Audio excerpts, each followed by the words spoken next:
Hello बच्चों, स्वागत है आप सभी का आपकी ऑनलाइन अर्थशास्त्र की क्लासेस में। आज मैं आप सभी के सामने आपकी कक्षा 12 का चैप्टर लेकर आई हूँ और चैप्टर भी हमारा 12 ही है।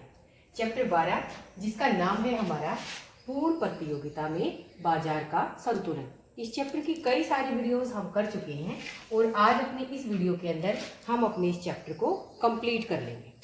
तो आज हम पढ़ेंगे सरकार द्वारा कीमत नियंत्रण।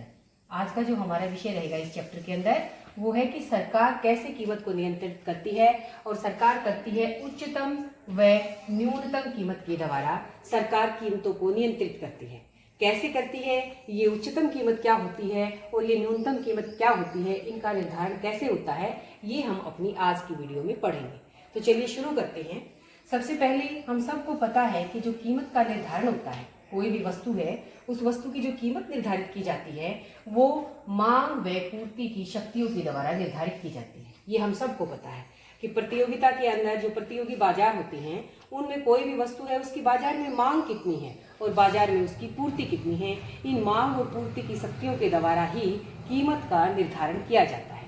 जहाँ पर ये दोनों बराबर होंगी, जहाँ डिमांड और सप्लाई दोनों बराबर होंगी, वहाँ कीमत का निर्धारण होता है।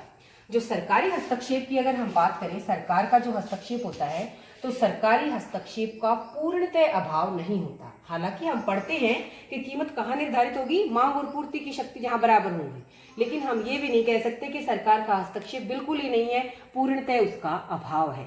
सरकार भी थोड़ा बहुत कुछ न कुछ समाज के हित को ध्यान में रखते हुए क्यों करती है सरकार इंटरफेयर। सरकार इसलिए इंटरफेयर करती है, इसलिए हस्तक्षेप करती है कि जो समाज के अंदर निम्न वर्ग है, गरीब वर्ग है, उसके कल्याण को ध्यान में रखते हुए, हित को ध्यान में रखते हुए सरकार क्या करती है, कीमतें जो संतुलित कीमत होती है, संतुलित कीमत हम सब पढ़ चुके हैं अपनी पहली वीडियो के अंदर, जो मांग और पूर्ति के द्वारा निर्धारित होगी।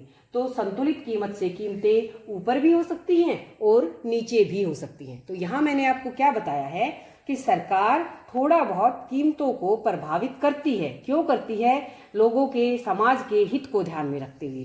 जो संतुलित कीमत होती है, जो मांग और पूर्ति के द्वारा निर्धारित होगी, सरकार उससे कुछ ऊपर भी कर सकती है, कीमतों को नीचे भी कर सकती है। क्यों करती है? वो करती है समाज के हित को ध्यान में रखते हुए। तो जो ऊपर कीमत निर्धारित की जाएगी, जो संतुलित कीमत थी, जहां मांग और पूर्ति बराबर थे, उससे अगर ऊपर कीमत निर्धारित की जाएगी तो उसे कहेंगे हम उच्चतम अथवा अधिकतम कीमत, और अगर नीचे होगी तो उसे हम न्यूनतम कीमत पढ़ेंगे। तो चलिए अब इन दोनों को अलग अलग से पढ़ते हैं। उच्चतम कीमत क्या होती है और अधिकतम कीमत क्या होती है। तो उच्चतम और अधिकतम का एक ही अर्थ है, हम उच्चतम भी कह सकते हैं, उसे अधिकतम भी कह सकते हैं। तो सबसे पहले इसकी डेफिनेशन करते हैं। क्या होती है अधिकतम कीमत?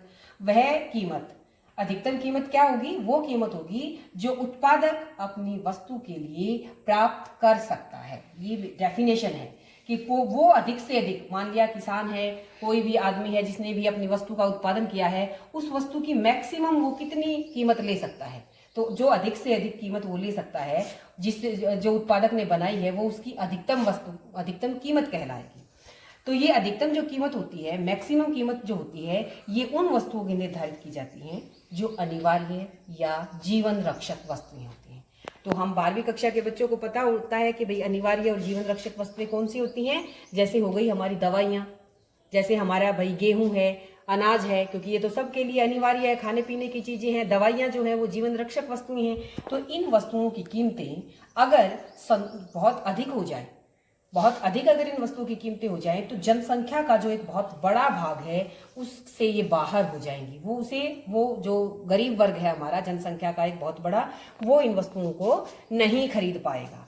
तो क्योंकि अगर बहुत अधिक कीमत हो गई, बहुत अधिक कीमत होने के, और ये वस्तुएं तो सबको चाहिए, सभी के लिए होनी चाहिए ये वस्तुएं, तो सबको होने के कारण, सबको मिलने के कारण, अगर कुछ जो गरीब वर्ग है हमारा, जो सबसे छोटा वर्ग है हमारा, अगर उसको नहीं मिल पाई तो जो हमने सामाजिक हित की बात करी थी वो तो नहीं रहेगा फिर। तो इसलिए सरकार क्या करती है कि जो अनिवार्य या जीवन रक्षक वस्तुएं जो होती हैं उनकी एक मैक्सिमम कीमत निर्धारित कर देगी कि इससे ऊपर कीमतें नहीं जाएं, ताकि जो गरीब वर्ग है हमारा, उस गरीब वर्ग तक वो वस्तुएं पहुंच सके। तो इनका निर्धारण कैसे होता है? यहाँ मैंने आपको बताया है कि अनिवार्य और जीवन रक्षक जो वस्तुएं होती हैं उनके लिए उच्चतम और अधिकतम कीमत निर्धारित की जाती है। क्यों की जाती है? ताकि जो गरीब वर्ग है हमारा उस वर्ग की पहुंच से ये बाहर ना जा पाए। तो अब इसका निर्धारण कैसे होता है ये हम पढ़ते हैं। यहाँ मैंने चित्र बनाया है। एक्स एक्सिस के ऊपर हमने क्वांटिटी को लिया है और वाई एक्सिस के ऊपर हमने किसको लिया है? कीमतों को लिया है। अब ये हमारा डिमांड कर्व है, ये हमारा सप्लाई कर्व है। यहाँ पर इन दोनों ने इसको कट किया है। तो हम सबको पता है जहां मांग और पूर्ति दोनों बराबर होंगी वो हमारी संतुलित उत्पादन की मात्रा हो गई, ये ओ क्यू, और ये संतुलित कीमत हो गई। तो क्या होता है? ये तो संतुलित कीमत है। जो अधिकतम कीमत जो होती है, अगर वो इस संतुलित कीमत के बराबर हो या इस संतुलित कीमत से ऊपर हो तो उसका कोई प्रभाव नहीं पड़ेगा। क्यों नहीं पड़ेगा? क्योंकि हमने तो पहले ही ये इसलिए निर्धारित की है ताकि जो गरीब वर्ग है उसकी पहुंच के अंदर रहे चीजें, वो भी इसको खरीद पाए। अगर कीमत इस संतुलित कीमत से भी ऊपर हो गई तो हमारा उद्देश्य ही नहीं रहता इसको बनाने का, क्योंकि ये तो और भी लोगों की पहुंच से बाहर हो गई। इसलिए जो अधिकतम कीमत होती है वो कभी भी संतुलित कीमत के बराबर या उससे अधिक नहीं होगी। फिर से सुनिए, जो अधिकतम कीमत होती है या जो उच्चतम कीमत होती है वो जहां मांग और पूर्ति दोनों एक दूसरे को काटेंगी, वो जो संतुलित कीमत है उसके बराबर या उससे अधिक नहीं होगी। क्यों नहीं होगी? क्योंकि अगर ये उसके बराबर हुई तो वो तो अपने आप ही है, फिर सरकार का क्या फायदा निर्धारित करने का। और ऊपर हो गई तो और भी नुकसान हो गया कि गरीब वर्ग की पहुंच से तो अब ये और भी ज्यादा बाहर हो गई। तो कहां पर निर्धारित होगी अधिकतम कीमत? जो संतुलित कीमत है उससे नीचे। अब ये जो कीमत है यहाँ पर, ये जो OP, ये तो हमारी संतुलित कीमत थी, लेकिन अधिकतम कीमत क्या होगी? OP1। ये मैंने लिखा है, अधिकतम कीमत OP1 होगी। यानी कि अधिकतम कीमत हमेशा संतुलित कीमत से कम निर्धारित की जाती है। क्यों निर्धारित की जाती है? अब ध्यान से देखिए, इस OP कीमत के ऊपर मांग कितनी है? OP कीमत के ऊपर वस्तु की मांग है P1B के बराबर। इतनी मांग है। डिमांड कर्व ये है ना हमारा, तो डिमांड कर्व को इसने यहाँ पर कट किया है, तो इतनी मांग है और इतनी पूर्ति है। तो जो AB है ये क्या है? ये मांग आधिक्य है। मैंने यहाँ पर लिखा है कि जो ये OP1 जो कीमत है, OP1 कीमत के ऊपर हमारी मांग इतनी है और पूर्ति इतनी है। तो इसका मतलब क्या हुआ कि AB के बराबर मांग क्या है? आधिक्य है, अधिक है। तो जब मांग अधिक होती है तो क्या होता है? यहाँ पर समझने की कोशिश करें कि जो उच्चतम कीमत होती है, अधिकतम कीमत होती है, वो हमेशा संतुलित कीमत से कम निर्धारित होगी। क्यों कम निर्धारित होगी? क्योंकि अगर उसके बराबर या उससे ऊपर हुई तो इसको निर्धारित करने का हमारा औचित्य ही नहीं रहेगा। गरीब वर्ग की पहुंच से पहले भी बाहर थी और अब और भी बाहर हो गई, इसलिए ये हमेशा जो संतुलित कीमत है उससे कम निर्धारित की जाएगी।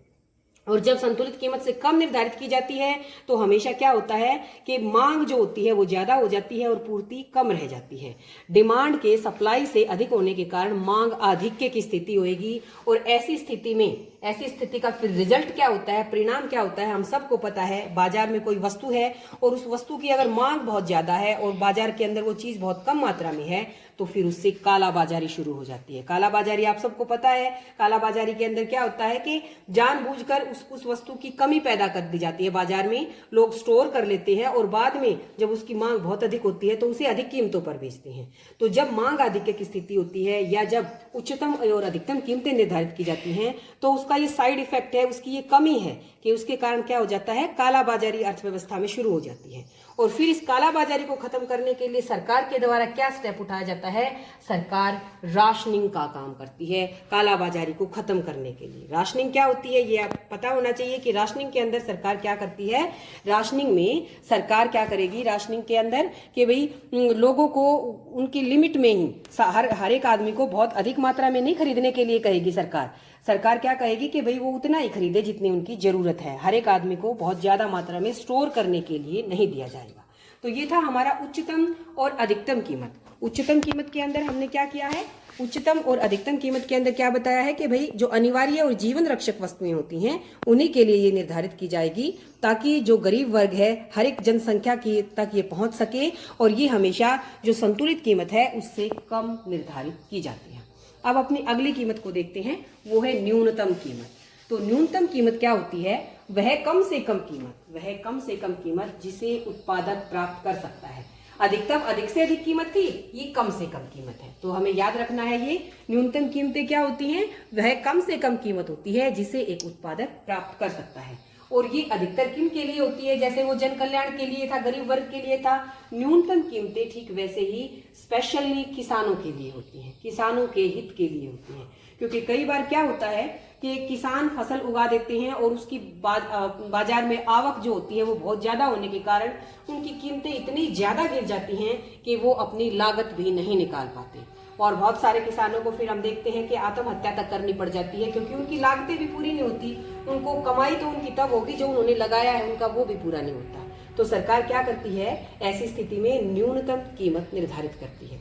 अब ये न्यूनतम कीमत कैसे निर्धारित होगी? मैंने बताया कि भाई जहाँ डिमांड कर्व और सप्लाई कर्व एक दूसरे को काटेंगे वो हमारी क्या हो जाएगी? संतुलित कीमत। ये संतुलित कीमत हो गई, ये संतुलित उत्पादन की मात्रा। तो जैसे उच्चतम कीमत में मैंने बताया था कि उच्चतम कीमत कभी भी संतुलित कीमत या उससे ऊपर निर्धारित नहीं होती, ठीक वैसे ही न्यूनतम कीमत उसके उलट होती है। न्यूनतम कीमत क्या होगी? वो या तो संतुलित कीमत के बराबर होगी या फिर उससे अधिक होगी। तो ये इन दोनों के अंदर अंतर भी हो जाता है अधिकतम और न्यूनतम कीमत में, कि अधिकतम कीमत तो संतुलित कीमत से हमेशा नीचे निर्धारित होती है, अभी हमने पढ़ा है, जबकि न्यूनतम कीमत जो होती है वो या तो संतुलित कीमत के बराबर होगी या उससे अधिक होगी। मैंने यहाँ पर लिखा है कि जो प्रचलित कीमतें होती हैं या जो उसके बराबर या उससे अधिक होगी। तो जैसे ये हो गया, यहाँ पर OP1 ये अधिक कीमत है, यहाँ पर हमारी क्या होगी? न्यूनतम कीमत निर्धारित होगी। अब इस स्थिति के अंदर आप देखिए, जब OP1 न्यूनतम कीमत निर्धारित है तो ये हमारी ये डिमांड कर्व है ना हमारा, तो P1A के बराबर इतनी तो हमारी मांग है और इतनी हमारी पूर्ति है। तो क्या है यहाँ पर? पूर्ति ज्यादा है और मांग कम है। तो ऐसी स्थिति में क्या हो गया? पूर्ति आधिक्य की स्थिति हम इसे कहेंगे, क्योंकि क्या है? सप्लाई ज्यादा है डिमांड से, तो इसे हम क्या कहते हैं? पूर्ति अधिक है। तो आप सबको पता होना चाहिए, जब बाजार में कोई वस्तु है उसकी पूर्ति बहुत ज्यादा है और उसको खरीदने वाले लोग बहुत कम है, तो क्या होगा? कीमतों में गिरावट आएगी, कीमतें गिरने लगेंगी। कीमतें गिरने लगेंगी तो फिर क्या होता है? जब कीमतें बहुत तेजी से गिरने लगती हैं और किसानों की लागत भी पूरी नहीं होती, तो ऐसी स्थिति में सरकार समर्थन कीमत को लेकर आती है।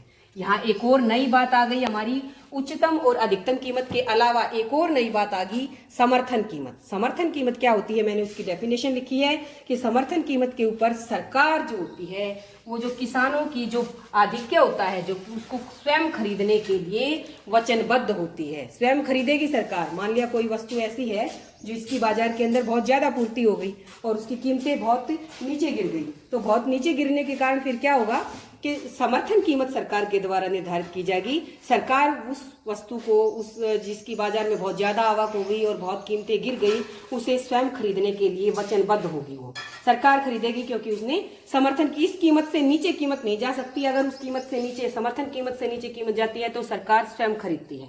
तो यहाँ पर हमने तीन चीजें पढ़ी, सारी की सारी तीनों बहुत ही मोस्ट इंपोर्टेंट है। समर्थन कीमत क्या होती है? वह कीमत जिस पर सरकार किसानों से जो उनका पूर्ति आधिक्य है उसे खरीदने के लिए वचनबद्ध होती है।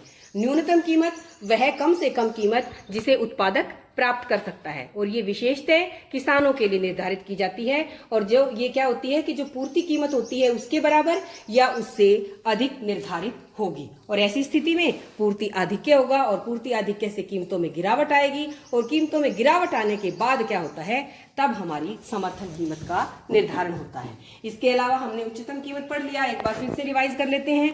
वह अधिक से अधिक कीमत जिसे उत्पादक अपनी वस्तु के लिए प्राप्त कर सकता है, और ये किसके लिए होती है? अनिवार्य या जीवन रक्षक वस्तुओं के लिए, ताकि जो हमारा गरीब वर्ग है, जनसंख्या का एक बहुत बड़ा हिस्सा जो है, उसकी पहुंच से वो वस्तुएं बाहर ना जाए। और ये क्या होती है कि जो संतुलित कीमत होती है उसके बराबर या उससे अधिक कभी नहीं होगी, ये हमेशा उससे कम होगी। और ऐसी स्थिति में क्या होता है? मांग आधिक्य होगा। मांग आधिक्य के कारण अर्थव्यवस्था में कालाबाजारी फैल सकती है, और कालाबाजारी को दूर करने के लिए सरकार फिर राशनिंग करती है। तो ये हमारा आज का विषय था, सरकार द्वारा कीमत नियंत्रण, जिसके अंतर्गत हमने पढ़ा उच्चतम कीमत के बारे में और न्यूनतम कीमत के बारे में, और साथ साथ हमने पढ़ा समर्थन कीमतों के बारे में भी। तो मेरे ख्याल से आपको आपका विषय समझ में आ गया होगा अच्छे से। आज हमने चैप्टर 12 पूर्ण प्रतियोगिता में बाजार संतुलन को कंप्लीट कर लिया है। तो अगर समझ में नहीं आया या कम आया है तो आप वीडियो को एक बार फिर सुने, 2 बार सुने, 3 बार सुने, अवश्य आपकी समझ में आएगा। डायग्राम के द्वारा समझे, डायग्राम को मैंने बड़ी अच्छे से अपनी तरफ से कोशिश की है समझाने की। तो आज के लिए इतना ही। आप सभी का वीडियो देखने के लिए और समझने के लिए बहुत बहुत